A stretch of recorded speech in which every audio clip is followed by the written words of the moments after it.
It is time for a brand new season of FIA Formula 2. Lights out, and we are underway with a poor reaction time for the pole sitter and a brilliant reaction time for Liam Lawson, who goes from third to first, and he will lead into turn number one as Pourchaire tries to respond. Verschoor is late on the brakes next to Piastri. Your race leader is Liam Lawson in the Red Bull livery. Then side by side, Beckman and Pourchaire, who recovers from a poor start. He's up to second place at the moment. It was very tight further at the back. Beckman has the inside line as they go to turn number 4, battling for second place. Can he get to the inside? He can, and David Beckman moves up to second place. Pourchaire goes from pole position down to third, and up to fourth position goes to Ruvela, who has a big opportunity. There he is in the Red Bull liveried car as they make their way down the hill. What a start it was, though, from Liam Lawson, charging through the front row of the grid, and they're still battling as we head down to turn 8. Piastri's lost a couple of places. You've got Ticktum in there, fighting away, heading through the middle sector now, and look at the gap now. Lawson is pulling out as they head down to turn number 10. Lock-ups are plenty. Oh, the two teammates, Alex, so close to contact on the opening lap. Oscar Piastri momentarily ahead with the yellow crash helmet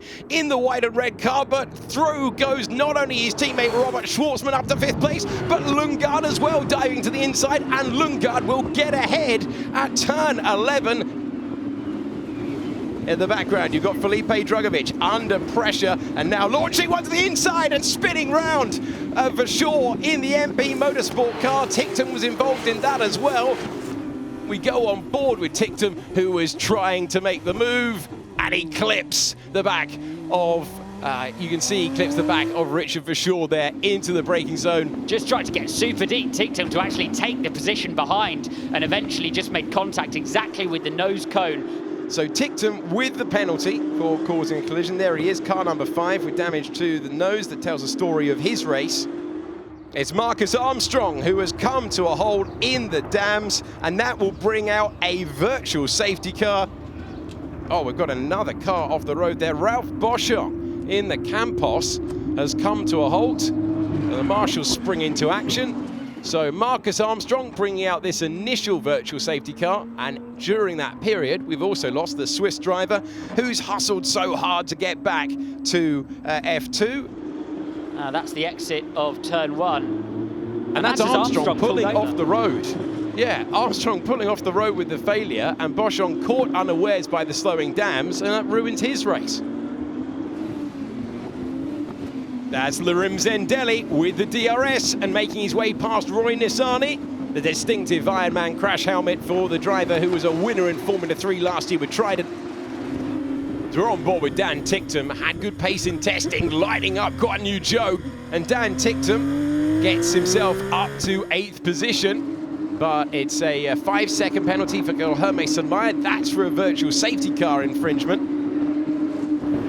DRS open for the Indian driver, trying to improve to the podium, but it could be oh so much better than that. Can he go all the way around the outside? You bet he can. Great move from Jehan Daruvala, and now it's not just second place but victory in his sights. There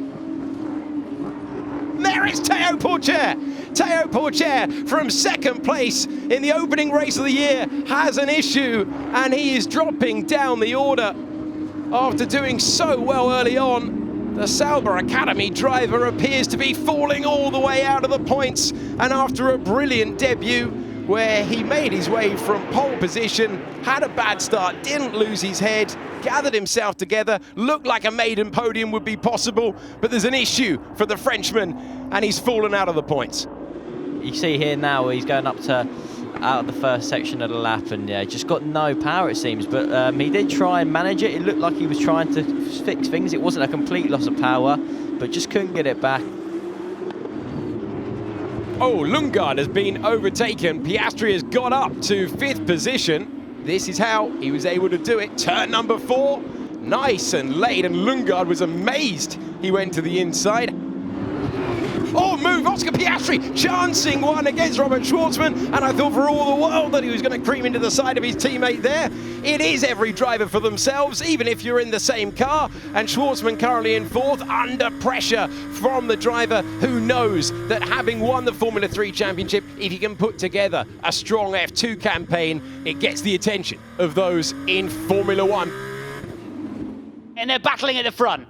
They certainly are, but there's no way through for Jehan Daruvala, and that is the last obvious overtaking opportunity. It's been, it's gone, and Liam Lawson under huge pressure. It's not the only one, because Oscar Piastri did everything to get close to Robert Schwartzman, but Schwartzman also stays ahead. Brilliant defensive driving here today.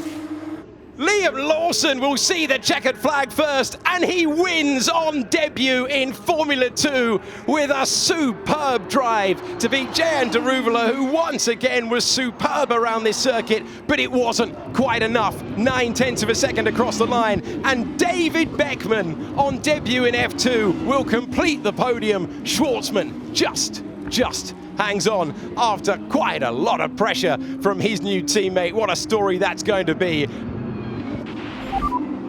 Yes, Liam. Very good job. What a race. Yes, boys. Thank you, guys. Thank you very much. Dan Ticktum did enough to stay in the points, did enough to stay in the reverse grid for the top 10 that will set our order for later on. And Juri Vips will start from pole, rescuing what has been a difficult weekend so far. It's Liam Lawson who's won the opening race of the year. Who's going to win the second one? You're going to have to join us to find out when Formula 2 returns.